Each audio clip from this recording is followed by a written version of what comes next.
اہل بیت سے بغض رکھنے والوں کے حوالے سے کیا حکم ہے؟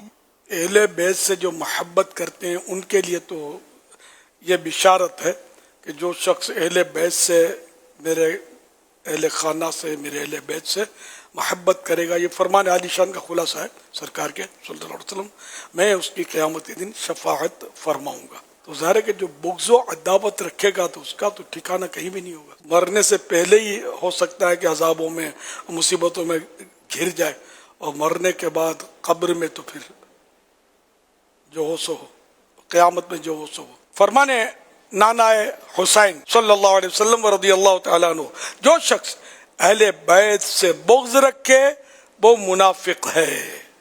ایک حدیث پاک میں فرمایا، اس ذات کی قسم جس کے قبضہ قدرت میں میری جان ہے، میرے اہل بیت سے بغض رکھنے والے کو اللہ پاک جہنم میں داخل کرے گا۔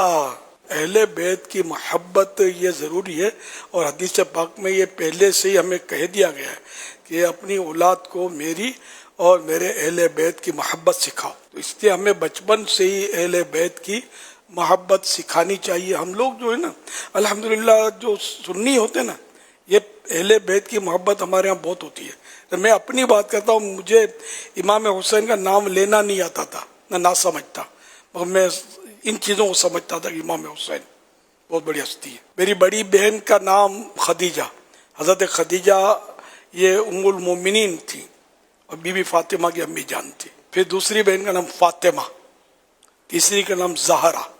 تو یہ ہماری اہل بیت سے محبت، تو یہ الحمدللہ ہمارے گھرانوں میں سیدوں کا ادب، سیدوں کا احترام، سیدوں کی اہمیت۔ تو سید رشتہ دار کس کے ہیں؟ امام حسین کے رشتہ دار ہیں، ہے نا، پیارے آقا صلی اللہ علیہ وسلم کی آل ہیں۔ ہم سب کو چاہیے کہ ہم اپنی اولاد کو بھی، ہمارے دیکھیے بچے الحمدللہ جو اب جو دعوت اسلامی کی میں خاص بات کروں کہ بچے کو امام حسین اہل بیت کی محبت کرتا پائیں گے آپ۔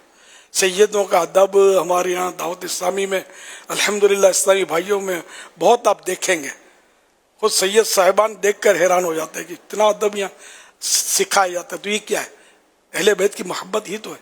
تو اس لیے مطلب اہل بیت کی محبت ہی رکھنی ہے ہمیں، اور نعوذ باللہ ان کا جو بغض رکھے اس کی شکل بھی نہیں دیکھنی، صورت بھی نہیں دیکھنی، نہ اس کا بیان سننا ہے، نہ اس کی بات سننی ہے۔ جو صحابہ اہل بیت کا گستاخ ہو، بے ادب ہو، تنقیدیں کرتا ہو، کان ہمارے اس کو سننے سے بہرے ہیں۔ تو ہم الحمدللہ سننی ہے، اور صرف سننی ہے۔ صحابہ اہل بیت میں ہر فرد کو مانتے ہیں، کسی میں کوئی ہم خامی نکالتے ہی نہیں ہے ہی نہیں، تو نکالیں گے کہاں سے؟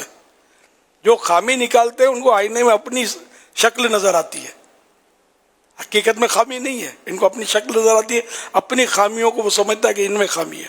نعوذ باللہ، اللہ اس سوچ سے پہلے مجھے اہل بیت کی محبت میں دنیا سے اٹھا لے۔ ہمیں اہل بیت و صحابہ کی بے ادبی چاہیے ہی نہیں، نہ بے ادب چاہیے نہ بے ادبی چاہیے۔ اللہ کریم ہماری نسلوں میں کوئی صحابہ و اہل بیت کا گستاخ پیدا نہ کرے۔